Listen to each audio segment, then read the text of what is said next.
This January 2nd was the 4th anniversary of the passing of Mark Shore. It was sad to think about that. Although I actually never met him, but knowing what he created and how people talked about him, he really sounded like a special person. So the Boston Globe had a really nice obituary written about him and later in January 2017. So like I said, it's been 4 years. And what was neat about their obituary is that it told the story of his life, and it also included snippets of some of his poems, and I thought I would read a little section. I thought that was appropriate. Good. Yeah. So here it is.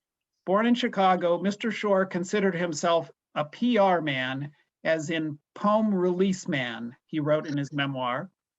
Every year or two, the phone rings with a request for a poem of some description, and the answer is usually, I don't have one in stock, but I will let you know if one comes in time.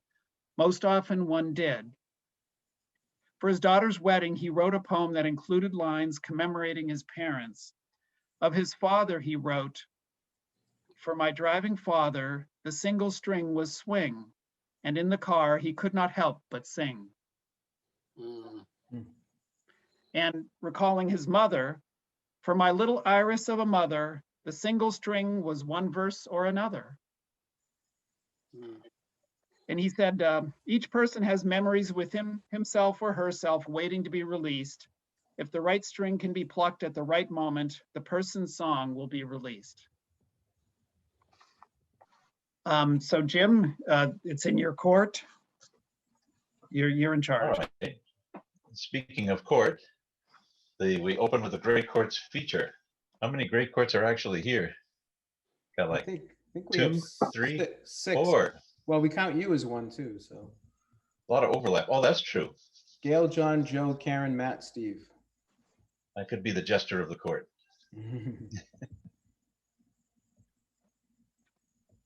All right, so then Matt would be the MC for Okay. first All right. section. Yes, okay. Thank you, Jim. Thanks, everybody. My name is Matt Kraunelis. I'm one of the founders of the Great Court Poets. We've been in existence about 13 years now. And as an aside, I really love what Mark said about Mark Shore. Mark Shore and I, and a bunch of others, started the Robert Frost Foundation in way back in 1996. And Mark was with us the whole time. And I'd love to see him at the Hoots, because I'd never see him happier than when he was reading at the Hoots and always singing and maybe playing some instruments as well. So we do miss him, and I can't believe when Mark said it was 4 years ago that Mark Shore passed away. So it was a nice remembrance of Mark Shore. So as far as the Great Court Poets go, I want to thank the Great Court Poets that are here for participating. I want to thank the Frost Foundation for keeping things going and having this Hoot series and inviting us every January. I think this might have been the 4th or 5th January that we've been asked to read. And I'll thank Karen Hayden, who's going to be putting this on cable TV so people could see it far and wide. She does that for us every year. Usually she's there with the camera filming.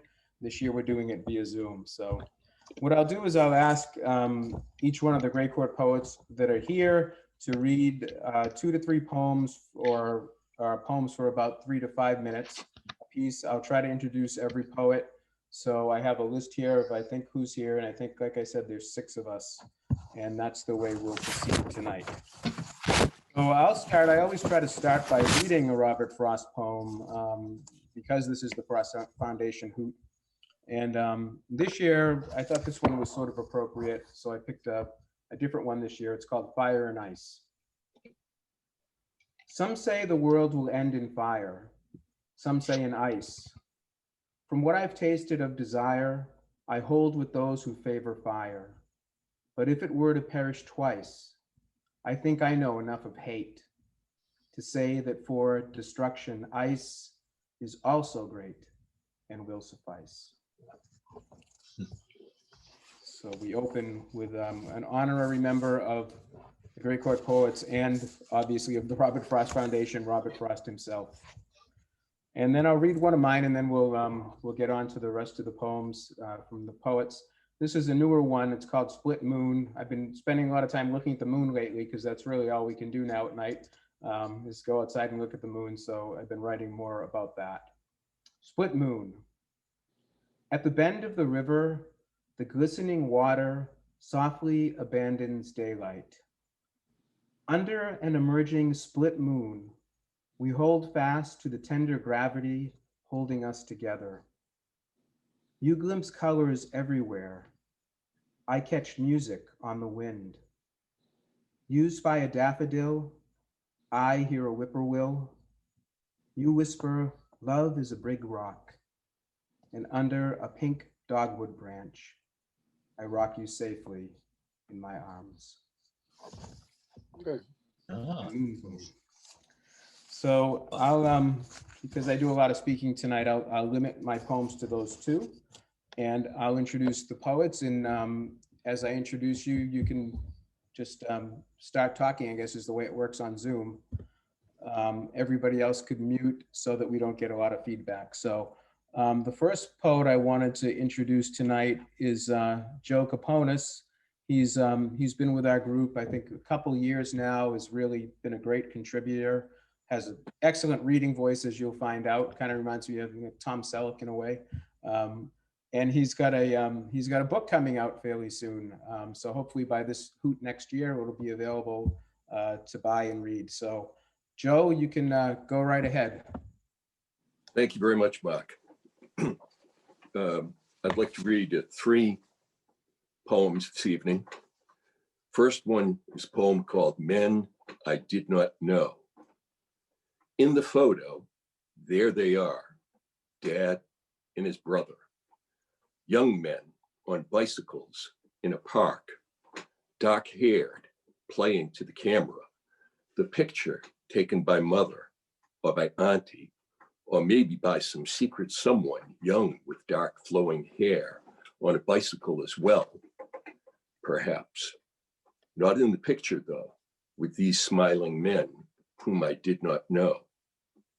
Young men who laughed and dreamed before daily jobs and houses and children and bills and troubles and illnesses rounded their shoulders, lined their faces, set crow's feet by their eyes, and sent them searching for pleasures, a quiet cigar after Sunday dinner, a shot of warm whiskey, a nap while the ball game droned on the radio. No more bicycles for the work-weary men, Dad and his brother, the men I knew in my youth. Good. Nice. Nice. Thank you. Nice. all Thank these historical pictures that you have all the time. Really neat. The next one I'd like to read is more recent. Some of the folks in the Gray Court have heard this, and I thank them for their input in helping me shape it and work on it. It's called The Space Between Us. My brother, in the pearly gray of early morning, there was always that space between us. I could not reach you across the gulf of the cold hardwood floor. You were a huddled mass curled on your side. You never spoke of what worlds you inhabited. From my side of the divide, I could not begin to explain. So now it comes as no surprise that from across a discordant chasm, we cling to truths we see, believing that our beliefs are knowing, like light falling slantwise through clouds, never reaching earth, casting shadows on shadows. Good. Nice. I like that. Thank you. And I have one more, and this one appeared recently in a journal called the Wilderness Literary House Review. It's called Balancing Act, and it's based on Balance Rock, which is in Bar Harbor, Maine. Away from the shore, raised on edge, one rock balances upon another. Tides sweep over it, storms batter it, yet it remains poised in mid-stance, steady, unmoving like a Tai Chi master on one leg, lost in contemplation before striking. We wonder what magic keeps the rock in its place. We are awed, knowing that under a mere drizzle of words, we can weaken and list, sometimes far from our core. The sight of the rock resting on its edge, weathering the weather, leads us to speculate. Where is the center? Is the fulcrum upon which we rest solid? How should we set our weight in just the right proportion, not too far to the left, nor too much to the right? What is the sweet spot? So we, like a rock on edge in the ocean, can stand fast, never tipping as the waves of these times wash over us. Oh, How timely. God, Thank you. nice. Very good. Thank you. All Good right, work, Joe. Thank you, Thank- Joe. thank Thanks you. for sharing those. Yeah, you saved the good ones for us, I guess. So that's Yeah, really yeah. Thank you. very Thank nice. you. Great. I like the Tai Chi master. Very, very fitting. So Thank you very much. okay, next on my list here, I have Karen, who I introduced a little bit earlier, but she's also a poet and a cable TV star, so she's going to be reading some poems tonight for us. Wow, cable TV star. Okay. Thank you, everyone, for participating tonight. It's always one of my favorite events of the year to get the Gray Court poets together and read out loud, especially and eat Mexican food, which we don't get to do this year. I've been writing a lot of poems around the fact that's ironically not long before Mark passed away, my husband passed away. And so we've been on that journey together, I guess, missing people that we loved. So this first poem tonight is called, well, it still maybe has a, right now it's called Pillows. Good. Okay, pillows. Getting into bed alone, extra pillows lay in place until I rearrange them, push them up against my back, put one between my knees, hug them tight to my chest, surround my lone body where two used to lie. Sometimes they get wet with tears of frustration. Sometimes they get punched. As sleeping alone becomes a dance with these silent partners. Swing to the left, promenade to the right, do-si-do. Sometimes I wanted to sleep in glorious solitude, able to put pillows wherever I wanted, ride them to dreamland, stretched out fully, kicking freely without someone saying, ow. Pillows don't need their space. They don't demand anything. You decide how many. You don't have to share. Pillows just lay there, only half of a tango. I should boot those extra ones onto the floor. All right. Nice So job. that was Pillows. Wow. This one is called, hold on a second, I opened the wrong one. This is a little bit different poem. It's called Sweet and Sour. A life should be blessed with laughter and tears. Sweet spice and bitter herb flavor the breath and width, balancing the fullness of existence. Tears cannot flow unchecked. Bitterness destroys peace, chokes satisfaction, unable to enjoy success. Laughter cannot flow unchecked. Sweetness drowns strength and resists reality, unable to swallow difficulty. Yin and yang, we need them both. source of happiness to know who we are, that we can handle anything. Cry with joy, laugh at danger, cry in grief, laugh in amusement. Embrace it all, because that is life. Good job, Karen. Nice job. Thank you. Great. Thank you. Yeah, that was You're great. welcome. And the last one is a little shorty, and it's called Empty Seat, because this is kind of what life is like when you're a widow or a widower. Empty seat. Empty seat next to me on the plane, supposed to be taken by you, but you didn't make it.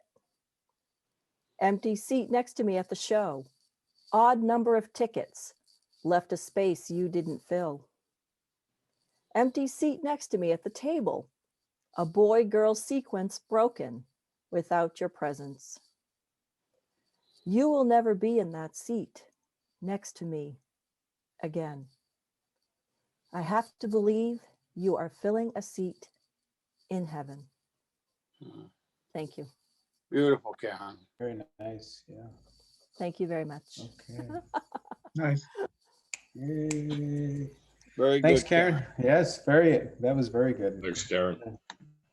It's great to hear some of the poems that we've actually workshopped at our meetings and worked on, and people got input from other poets, and now they're being read at public readings. So it's really, it makes me feel good that we're doing something right over there in Methuen. So our next poet we have is, I've got John Bishop next. He's a newer member of the group, and but he's already made some important contributions, and I hope that he continues to come to meetings and readings. And so I'll turn it over to John tonight.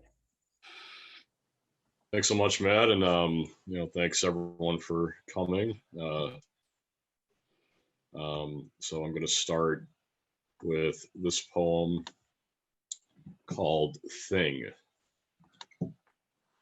It slips in an invasive species in a sentence, linguistic kudzu snaking the words. No, let's go all the way. A verbal viper loosed from the zoo, slithering the streets, frantic alien, but then food, something familiar, a bite, the mouse venomized, then dead, then vacuumed in, then the viper stealing the nest. And here it is now, resting comfortably in my vocabulary, ready to launch, ready to be deployed. When speaking quickly and the words locked away aren't always coming, a usurper, a fiend, a thing. Mm. Wow. Excellent. So this next one is called Like Life. This is actually one I read at my first ever Gray Quartz meeting, which was, I think, February of 2020, and then everything happened, obviously. So it's the ending we don't want, the one that lurches up from the depths, from the dark, like a tentacle all barbed from the muck, ready to pull us down deeper, no luck, because this is the one coming for us all. Tick tock, an alarm set ready to go, buzz buzz, tick tick tock. Whichever you prefer, it's here or it's years away, ready to hook you, sink you, pull you hard. So breathe, breathe, breathe like a child relaxing after thinking there was something lurking in the pitch of his room, only to find it was old sheets snarled on the floor. A guy I once knew told me it would hurt, and it looked like it did. I saw it smash through his window, hook him, toss him into the air. But then there was a woman who, when it grabbed her, lifted her hands skyward and talked about how much it all felt like flying. Mm. So my last one is, oh, thank you. My last one is called Feel Me Burn Like July. This was a kind of prose poem thing that I did at a workshop almost 2 years ago now. So you had to like bend words in different directions. So I had kind of fun writing it. It's hot, he said, and it was hot. Watch the steam marker your face with lines of heat. Watch the lines take shape and cancel your cool. Do you think the heat is good, he said? It's like a ghost circling your round head, your round face, your round body that's lumbering through the drenching air, fruited with sweat. Pour a trinket of water onto your graven face. It's like a desert prison. It's too hot. It's a little letter, the letter Y, as in, why is it so hot, so melting and red? Why are our bones perched on our skin? Why is this kiss so sizzling? Give me scraps of ice, shards of cold. Feel me burn like July. I want to recluse from summer burning. The text of my skin, noisy now, is saying stop. I'm shipwrecked in this broiling. Details don't matter. Tithe me with cool. Blow me into ice. Save me. And that's it. Yeah. Wow. Thank you. Very, Love it. very, very good. Good Thank you so contributions. much. here. Excellent. Okay, so thank you very much, John. So we have Stephen next from our group. Stephen Sahigian is here, I believe. Yeah. I'm here. And Stephen's been a member of our group for many years. He has almost perfect attendance at a lot of our workshop meetings. Really good classic poet, formal poet. So you're in for a treat tonight when you hear Stephen's work. So I'll turn it over to Stephen. All right. My first poem is kind of like about the universe. It's called Fireflies. Sparkling diamonds strewn about night sky, blinking in distance like a firefly. Brief for but an eon, beyond gray here, stuck on carousel turning without gear. Candlesticks flickering in cosmic dance, sparking many warm clandestine romance. Twinkling twilight dotting the heavens, granting wishes as lamp that's Aladdin's. Uncut dazzling diamonds in the sky, surpassing the value of jeweler's eye. Like a stack of playing cards foretell fate, glowing lights above dictate love and hate. These charged, pulsating prisms of live gas, trapped in luminous mass, seen in spyglass. Good. Oh, great. It's really good. The second one is left over from Christmas, so it's called Yuletide Workout. I'm always wrestling with things that old man winter Riley brings. Lights bright whose twisted vine stings, haloed angel with dented wings, and tattered cutouts on worn strings, plus red-nosed uncle whose beard clings. Jumpy to conclusions to boot, like that Partridge song having flute, or why Frosty doesn't wear suit, or if Santa uses GPS for route, or if the sleigh has parachute, or if candied apple is fruit. Running through that last minute hoop, why does pine perplexed when limbs droop? Or why Santa doesn't drive coupe? Or why that darn gravy is soup? Or if fruitcake's doorstop on stoop? Or unionize elves into troop, walking straight line from wassail bowl, hooking up mistletoe to hole, or using licorice, not coal, or if there's Wi-Fi at North Pole, or if the Bruins will make goal, or if I gulp down Tootsie Roll, juggling greasy pot on stove against adding that garlic clove, or if that elf is in alcove, or if from China sleigh Claus drove, or if that orange is from Grove, or if Rudolph for chimney dove, back flipping on gingerbread men, and should they rate a perfect 10, or if Santa's workshops open for a Black Friday yet again, or if Dad will be mother hen, or if rolls come baker's dozen.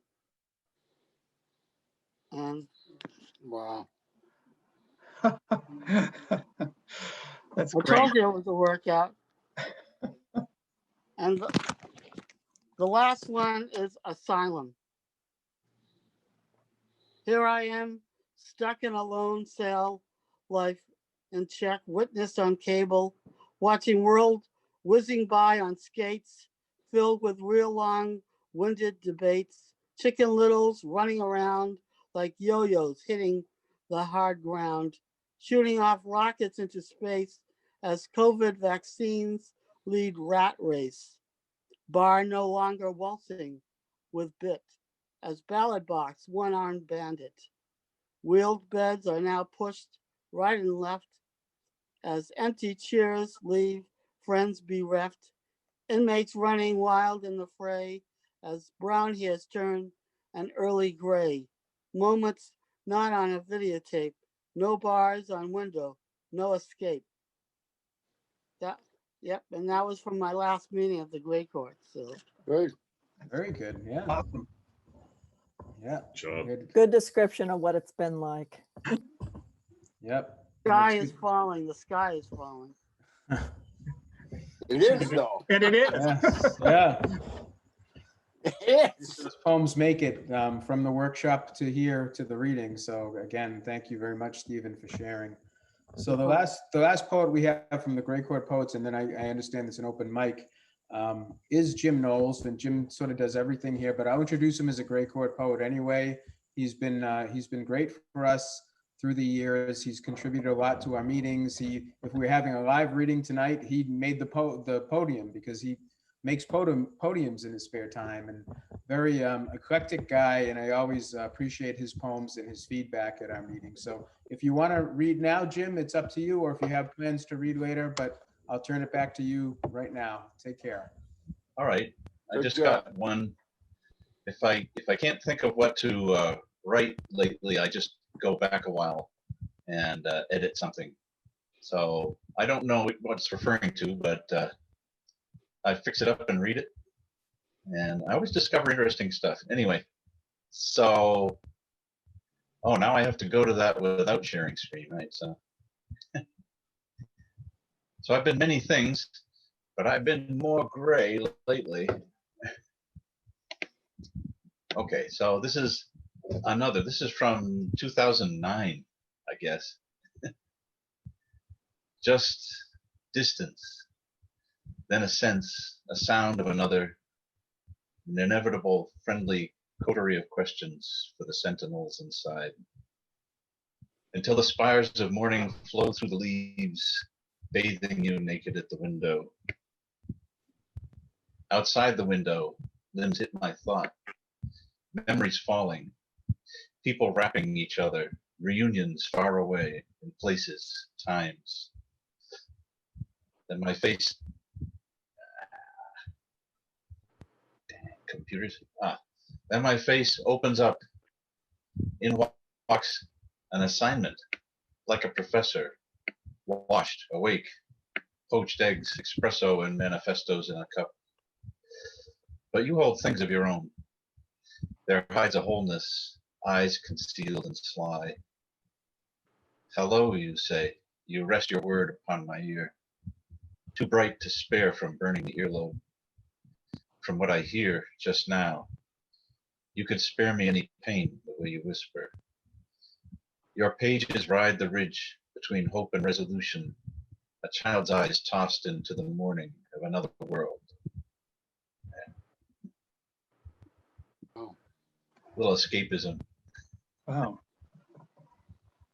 Great. Very deep. I forgot it, so it's like listening to someone else. You're I real don't know deep, who it's Jim. about. What Probably personality? someone. What personality? Drifting away. Anyway, so who do we not have yet? Oh, Mark, you want to do? I do. I have, Because you're a non-gray. oh, well, yeah. Are all the gray poets, have they spoken? Yes. We've yeah, all we're- grayed. That Yeah. concludes the Great Court Poets part. So we Very can good. the open mic. Very good. Yes. So I'm more gray Thank you than for having others. us. All right, I have two poems then. And so both of these are as found poems. hold on just a minute. Let me bring this up. All right. So one is a traditional as found poem where I printed out, I don't know if this the screen won't let it come through. I printed out 2 pages from Homer's Odyssey. And actually I posted it on North Andover Poets Corner on Facebook if you want to see it. And I circled words from the 2 pages and with a magic marker connected them and made a short as found poem. And this is from book 9 of the Odyssey, in the one-eyed giant's cave. It's where Odysseus is at the island of the Phaeacians, and he's at a great dinner, and he speaks, and they tell tales about his exploit, and this is taken from that. Crown of tales sings like bitter wine, escaped shimmering fame, the god's fatal craving deep in the heart. Sweet homeward voyage, hardship come no more. So that's the short as found poem within the text. And then I was reading another book on the same theme, and I'm reading Why Homer Matters by Adam Nicholson. And I was reading it, and the prose, I just said, oh, there's a poem in here. And so I took the prose from the page and just worked it into a little poem here. And so it has 2 verses from Adam Nicholson, and one on that page was a verse from the Odyssey. And so here they are all together. And the title is As Found, Taken from Time Immemorial, These Are Not My Words. And there's a little asterisk there because, like any poet, I'm free to lie. Some of these are my words, but the ideas come from these 2 authors. At the dinner lit with braziers, at the dinner the epitome of civilization, at the dinner the best that life can offer, at the dinner where the bard tells the tale. Odysseus cannot bear the tale. Odysseus cannot bear what he now hears. He listens, he melts. The word is snow and heat. The word is sugar and water. The word is cloud giving up rain. The word is flesh falling from a long dead body. The word is a creature that pines away. The word is a companion it has lost. As a woman weeps, lying on the body of her dear husband who died for his city, of her husband who died for his people, as he tried to beat off the day of pitilessness, as she sees him lying and gasping for breath, she winds her body around him. She cries high and piercing. She cries while the men behind her hit her with the butts of their spears. They lead her away to captivity, to work, to sorrow. Her cheeks are hollow with her grief. Such are the tears Odysseus lets fall from his eyes. He's all right. The gods did this. The gods did this. They spun the destruction of people. For the sake of the singing of the bards hereafter, for the sake of the word, this is the Odyssey. This is the Odyssey. This is the Odyssey. Thank you, thank you, thank you, Adam Nicholson, Richard Lattimore, Homer. Richard Lattimore. The most famous translation, Mark. Oh, Lattimore's translation. Oh, yeah. Yeah. I don't know, Classical Fagles is up scholars. there. Robert Huh? Fagles is up there too, so.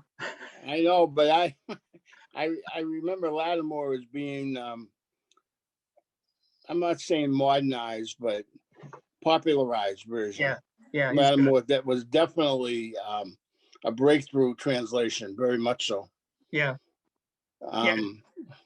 I studied Greek mythology with a scholar from Bryn Mawr. Bryn Mawr College is like a center of Greek writings, and I had a guest professor at Villanova from there, and it was just profound.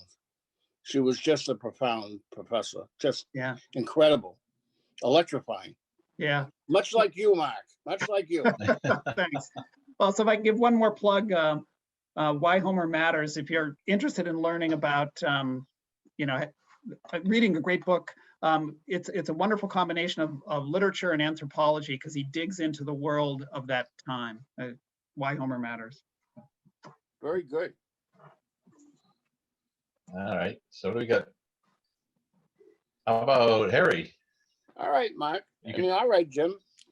I just want to say Mark Shore was such a tremendous influence in my life. I met him at Don Michaud's garage, and we took to each other right away. And he used to conduct seminars there at night as we fixed his car.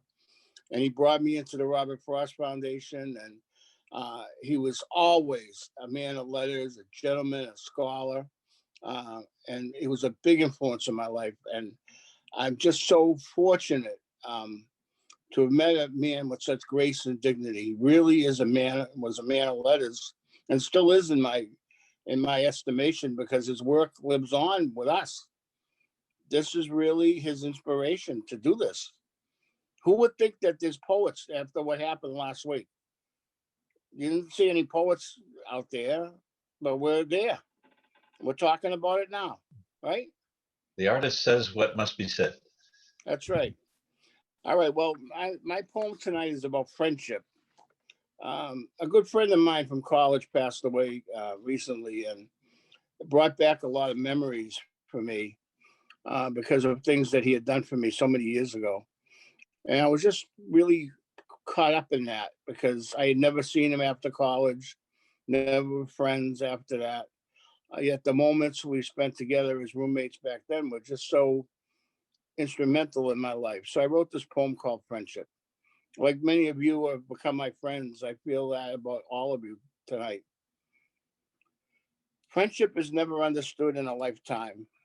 When we look upon our lives on reflection forced by the fragility of life on some days, friends pop up as either blazing stars or as black holes that vacuum life away.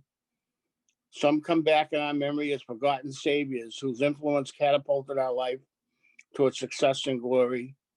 Some were counselors who healed our souls when weary and crushed and gave us the will to live.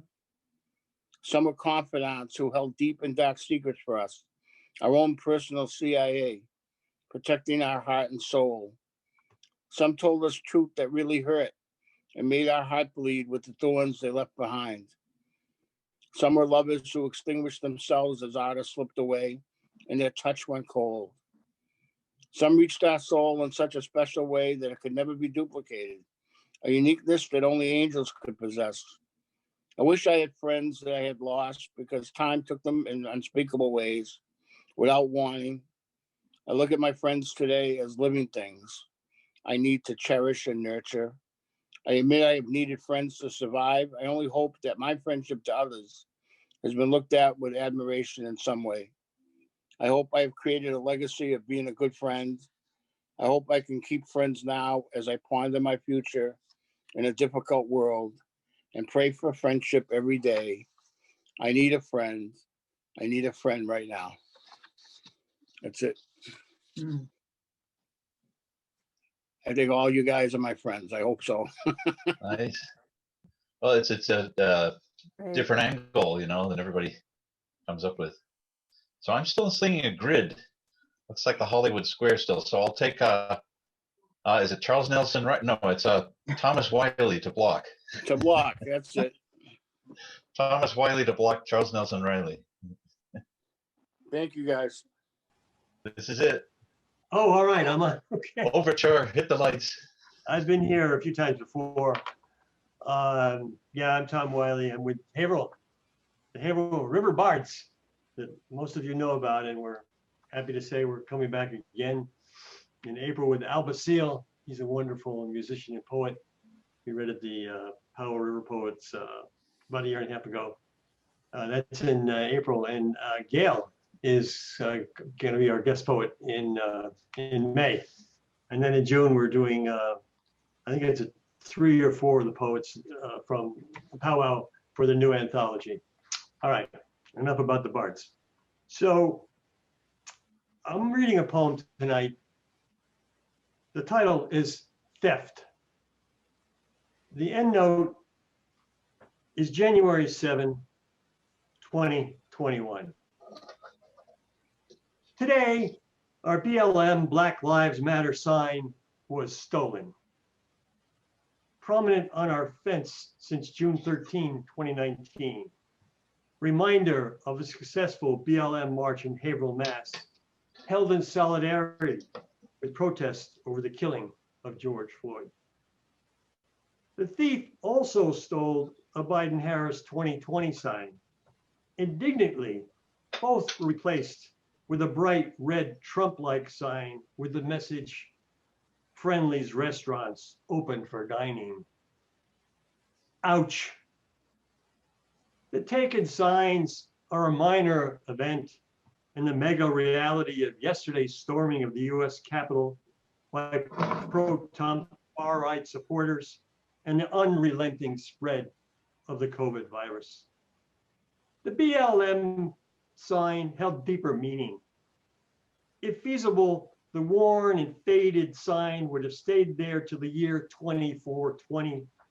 An in-your-face reminder of 400 years of slavery, failed Reconstruction, Jim Crow, denial of equity and civil rights.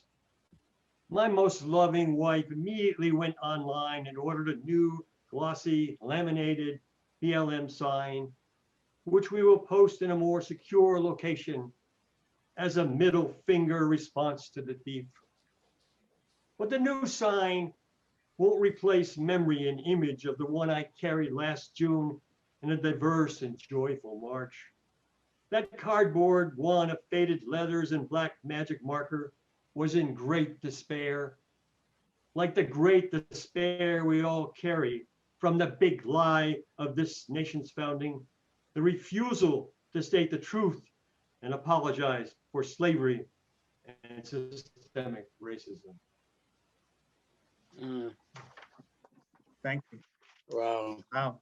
Well said and very timely. Thank you, Thomas. Thank you for listening. All right, so let's see. We got open rows on the board here. Oh, Andrea V for the corner.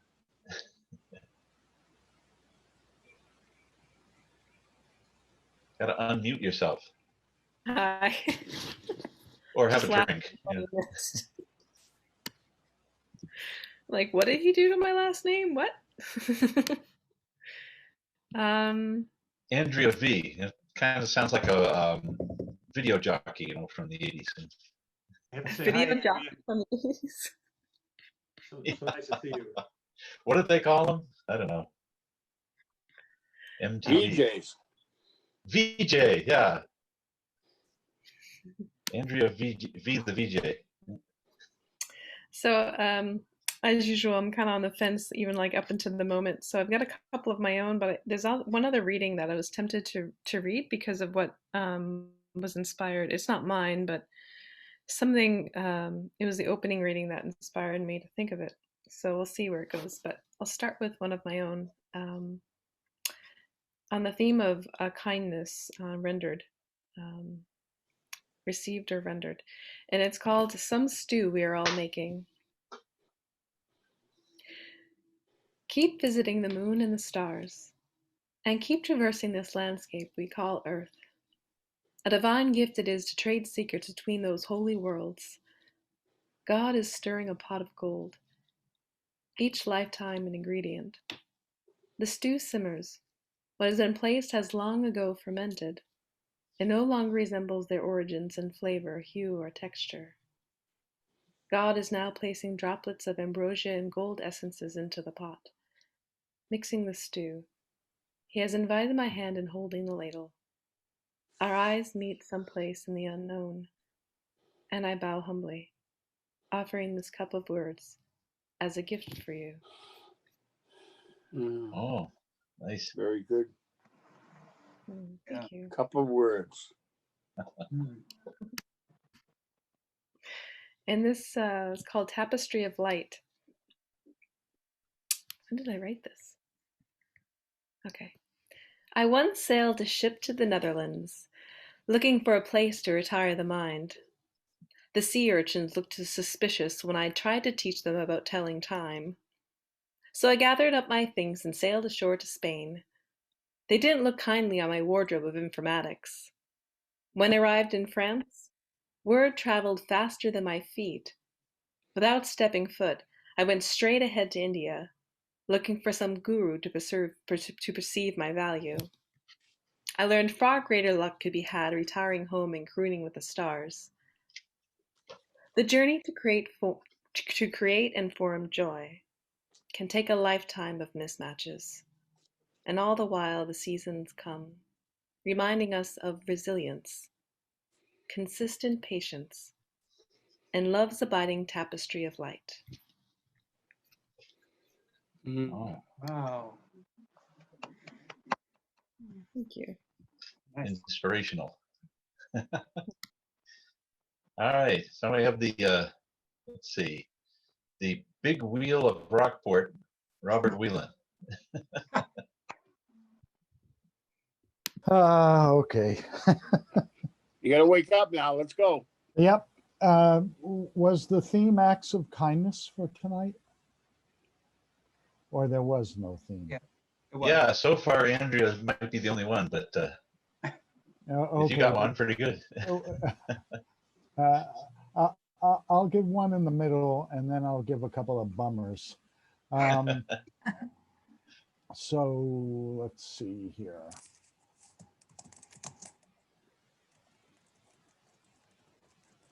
Sorry.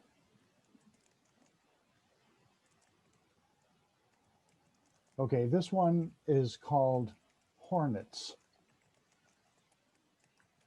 There was a man who had the terrible curse of kicking over a hornet's nest wherever he went, until one day he realized he wasn't toppling nests, but carrying one with him. It seems they had made a hive in his heart. Then he discovered that they were paper wasps, so he wrote poems on them, intended to fly about everywhere to soothe and heal anyone who has ever been stung. Wow. Philosophical. Yeah, always philosophical. That's at least one that's more positive. I had this one. I've got two actually. One I wrote on Inauguration Day 4 years ago, and that's what it's called, Inauguration Day. In the cold darkness, fire is seductive, promising heat and light. Some dance and revel in its presence. Others flirt with its power, intent on gain, placing their trust in the capricious direction of the winds, unaware and ignorant of its lack of control, of its primal purpose to consume everything. It cannot stop itself until nothing is left, raging unchecked, mindless of its own destruction. The orange-topped tongue is an approaching holocaust that can only be contained by the openness of space and the flowing of water. Absolutely prescient. Thank you. Yeah. Wow. I've got two haikus. Is that all right? Two hikers. I don't know, does it end up with the desert and the shovel? No, basically, this is the one about the foolish MAGA riot. A gust of snowflakes storm the marble steps, shards of glass crystals. A gust of snowflakes storm the marble steps, shards of glass crystals. And then in the middle of all of this, we are paying no attention to the rate of death due to COVID. In California at the moment, someone is dying every 8 minutes. So this is a haiku about it. Bare limbs grasp vacant sky. Only lives are blowing away. God. Bare limbs grasp vacant sky. Only lives are blowing away. Yeah, Does it all, Bob. Well, thank you. that's I all. probably Yeah. should have done them in reverse order. Oh, may the next few weeks turn bittersweet. In I that hope- order. In that order. So I went out and picked some bittersweet for my wife is like a mongoose is to a cobra. She goes for bittersweet in the woods. So there are all these interesting vines. Maybe I could get something on eBay. There, profit off the bittersweet. All right, so we cover everybody. Matt or Jim, can you do a wrap up? Yeah, I could do the wrap up. Yeah. So a couple things I forgot to say anyway. So I wanted to again thank the Robert Frost Foundation for having us again this year at the Frost Foundation Hoot. Again, we are the Gray Court Poets. We meet the first Monday of the month at 7 o'clock, usually at the Nevins Library, but because of COVID, for the last year, we've been meeting via Zoom.